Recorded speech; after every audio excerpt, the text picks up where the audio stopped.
नमस्कार दोस्तों, ultimate health and home remedy channel में आप लोगों का स्वागत है।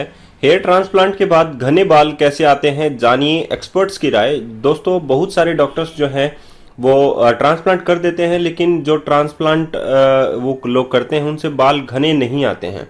तो क्या कारण है, हम लोगों को क्या सावधानियां बरतनी चाहिए जिससे हमारे बाल जो है वो नेचुरल लुक हम पहले की तरह पा सकें। तो बहुत सारे ऐसे कारण हैं जिससे जो है घने बाल नहीं बन पाते हैं। तो घने बाल कैसे बने, उसके लिए आज हम लोग आप लोगों को कुछ टिप्स देंगे और हमारे डॉक्टर्स जो हैं क्या कहते हैं इसके बारे में, तो वो सभी आप लोग सुनिएगा। हेयर ट्रांसप्लांट का मतलब है, और ये पूरा वीडियो आप लोगों को देखना जरूरी है क्योंकि आप लोगों को समझना क्या है वो यहां पर दिया गया है। हेयर ट्रांसप्लांट का मतलब है आपका सुंदर दिखने वाला चेहरा। यदि आपके बाल गहरे रहते हैं तो आपका चेहरा बहुत अधिक सुंदर दिखने लग जाता है, और यदि आपके सिर पर बहुत कम बाल रहते हैं तो आपका मनोबल टूट जाता है। बालों को दोबारा से पाने के लिए हेयर ट्रांसप्लांट करवाया जाता है ताकि आपका कॉन्फिडेंस बना रहे। लेकिन यदि ट्रांसप्लांट करवाने के बाद भी आपके सिर पर बाल उतने नहीं आते हैं जितने की आप उम्मीद रखते हैं, तो आपका मनोबल दोबारा से टूट जाता है, यानी कि पैसा वेस्ट गया है अगर आप लोगों के बाल वैसे नहीं आते हैं तो।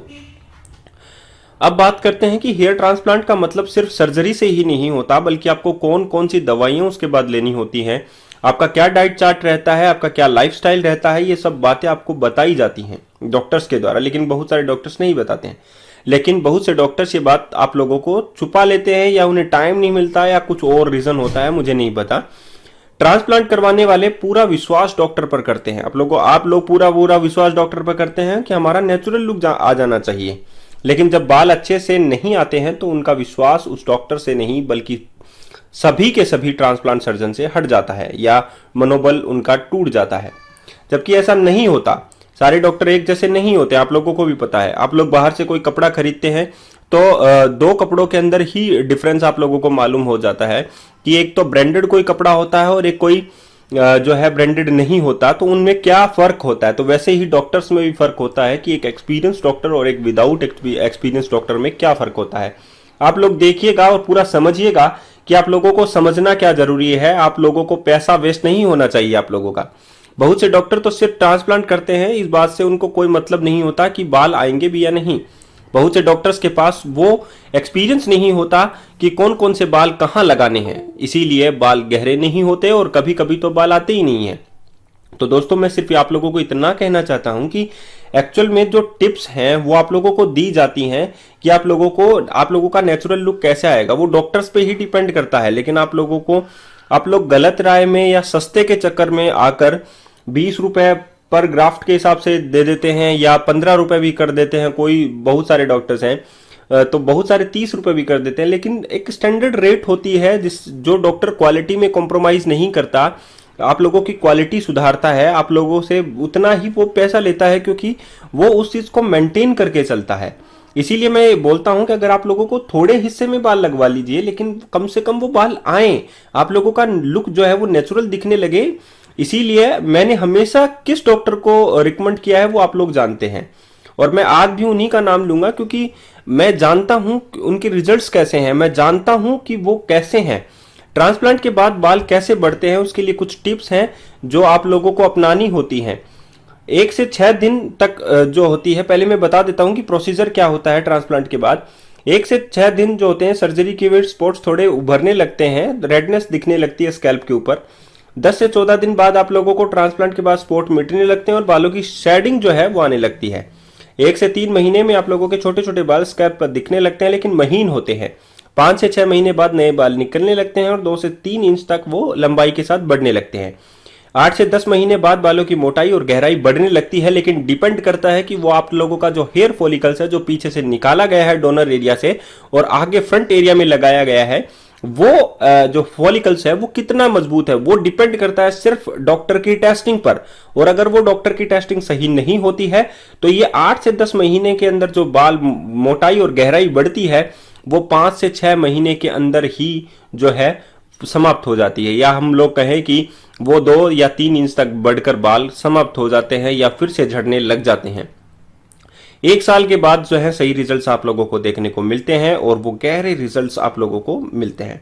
तो दोस्तों 1 साल तक ये प्रोसीजर होता है, 8 से 10 महीने तक आप लोगों को वेट करना ही होता है। लेकिन बहुत सारे डॉक्टर्स जो हैं इस बात की क्वालिटी को चेक नहीं करते हैं, उसकी वजह से आप लोगों के बाल मोटे और गहरे नहीं होते हैं। तो ट्रांसप्लांट के कुछ टिप्स हैं जो बाल गहरे करने के हैं। तो उसमें से कुछ टिप्स इस प्रकार हैं। हेयर ट्रांसप्लांट करवाने का सबसे अच्छा महीना अक्टूबर का होता है, क्योंकि हम लोगों को कोई पसीना नहीं आना चाहिए स्कैल्प के ऊपर, या थोड़ा बहुत ठंड होना चाहिए। तो अक्टूबर का महीना इनफ होता है ट्रांसप्लांट करवाने के बाद। अक्टूबर के बाद नवंबर आता है, दिसंबर आता है, तो जनवरी तक एक महीना 3 महीने तक निकल जाते हैं। वहां पर आप लोगों के बाल घने जो हैं वो दिखने शुरू हो जाते हैं। तो अक्टूबर का महीना बेस्ट है। इससे जस्ट नेक्स्ट मंथ जो है आप लोगों के लिए बेस्ट है। और मैं यही रिकमेंड करूंगा दोस्तों कि आप लोग जाइए, भट्टी साहब के पास जाइए और वहां से ट्रांसप्लांट करवाइए। अक्टूबर का महीना आप लोगों के लिए बेस्ट है। हेयर ट्रांसप्लांट करवाने के बाद अपने डाइट में प्रोटीन और हरी सब्जियां जो है अपने स्टार्ट कर दीजिए। भट्टी साहब को भी पूछिए कि उन्हें क्या जो है वो आप लोगों को क्या खाना चाहिए, क्या नहीं खाना चाहिए। तो उनके चैनल को सब्सक्राइब कर लीजिए और उनके हर एक वीडियो के ऊपर आप लोग कमेंट कीजिए और पूछिए उनसे कि एक्चुअल में क्या प्रोटीन डाइट और क्या हरी सब्जियां होनी चाहिए ट्रांसप्लांट के बाद, या ट्रांसप्लांट में क्या प्रोसीजर रहेगा। सभी बातें जो है उनसे कंसीडर कीजिए। हेयर ट्रांसप्लांट के लिए सही डॉक्टर का चुनाव करें। तो मैंने चुनाव किया है भट्टी साहब का, तो आप लोग तेजेंद्र भट्टी जी को सेलेक्ट करें। इंडियाज नंबर 1 डॉक्टर हैं, तो आप लोग सेलेक्ट कर सकते हैं। पैसे एक बार लगते हैं, लेकिन रिजल्ट्स आप लोगों को जरूर मिलेंगे। बालों पर किसी अन्य प्रकार के केमिकल का इस्तेमाल नहीं करें। बालों के लिए सबसे अच्छे आहार और मेडिसिन कौन कौन से लेने हैं वो सिर्फ डॉक्टर बताएगा आप लोगों को, तो डॉक्टर से जरूर पूछिए। और हेयर ट्रांसप्लांट में कौन कौन से बाल आगे की तरफ होने चाहिए यह सिर्फ एक अच्छा डॉक्टर ही बता सकता है दोस्तों, जिससे आपको नेचुरल लुक मिल सके। तो चाहिए है या नहीं चाहिए है नेचुरल लुक, आप लोगों को देखना है। और बाल कहाँ से लगवाने हैं मैं जो है अभी आपको बताता हूं कि इनसे कांटेक्ट कीजिए। भट्टी साहब के चैनल को सब्सक्राइब कीजिए और वीडियो को लाइक कीजिए इनके, और इन पे कमेंट करके पूछिए कि आप लोगों को कैसा क्या करना चाहिए, क्या नहीं करना चाहिए। सारी बातें जो हैं वो डिस्कस करेंगे कमेंट्स के जरिए। और इनको मेल कीजिए, इनसे फोन पर बात कीजिए। सभी बातें जो हैं आप लोगों को बताई जाएंगी। तो आज ही अभी से इनके चैनल को सब्सक्राइब कर लीजिए। आप इनकी वेबसाइट को भी सर्च कर सकते हैं, लिखिए डार्लिंग बर्ड्स और पहुंच जाइए इनकी वेबसाइट के ऊपर। और इनको आप लोग कॉल भी कर सकते हैं।